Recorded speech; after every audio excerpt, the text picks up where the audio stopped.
Mikhail, do you need a hand? I need fingers. Okay, well, I guess I can give you a finger. Here you go. But I don't need one, I need 200 to level up. 200? I only have 9 left. That's a good start. Grime is a so sweetie action platformer. Do the story. The story is weird and abstract and surreal. You wake up in a network of very creepy and weird caves with a black hole as a head.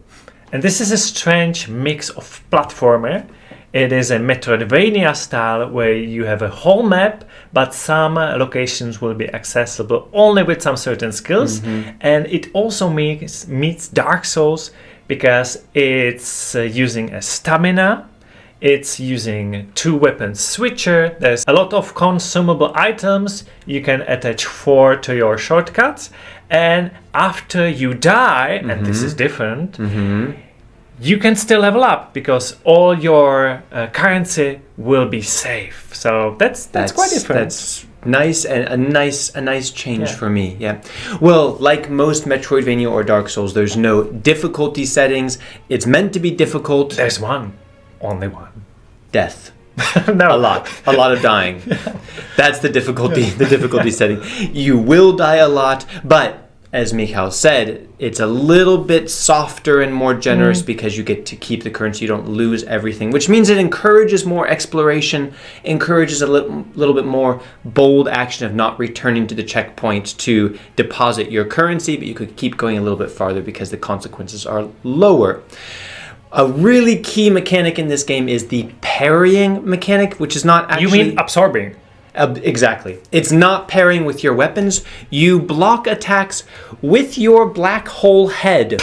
And yes, I did just say that sentence. And yes, that's how it works. If you time the block perfectly, your black hole head absorbs the blow.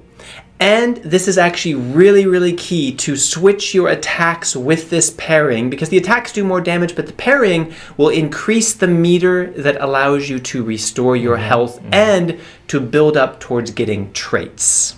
So there are quite some strange mechanics. There are also bosses, over 10 of them. 10 bosses, yeah. And this will last about 15 hours of playtime. So that gives you a rough idea of what kind of game this is. The only question left is, should you play it? But first, you should know that this game will be completely free from the Epic Games Store the week starting July 6th, 2023. And that's what we do on this channel. We play and review every free game from the Epic Games Store so that you don't have to waste time on bad games, even if they're free, ever again. So subscribe and you'll never have to be bored ever again. I have to compare it to Dark Souls because that's what it reminds to me a lot. It's a 2D version with too much platforming. There's a lot of platforming, probably more than Dark Souls elements. It tries to combine it. I think it does it well. I don't like the visuals. It's very specific. It's weird.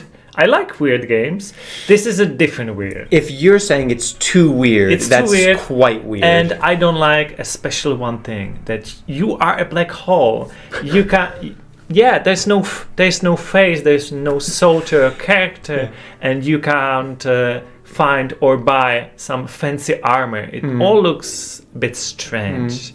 But I think it's a decent game. So I would go for it if it would be either low price or free. It just happens to be free, so you're giving it a yes. So you should play it. All right. My evaluation is going to be completely subjective. I know this is something personal. I find Metroidvania games to be frustrating because of repeating the same thing over and over. That's just me. Even more than you, I found the environment to be too weird, too gory, and too just creepy. I don't like it. Yeah. But again, that's me. And the platforming, you had very challenging, very engaging, but you have to be so precise that it reminded me a lot of Celeste. Okay. Which almost made made me throw the controller across the room a couple of times. Again, subjective. But for me, I don't think it's a bad game. If you're a fan of Metroidvanias, go for it. It's free. My personal opinion, I'm not going to be playing it more, and I can't recommend it based on my taste in games. And I think we should end this video with recommending other quite similar game that was not free, but it is on Game Pass, and that is a Moonscar, which to my liking has more different visual style. It's more pixelated, that's true, but more pretty, at least to me. And the character is much more focused on humanity and not like strange things. And there's a story that you can actually follow. Yeah.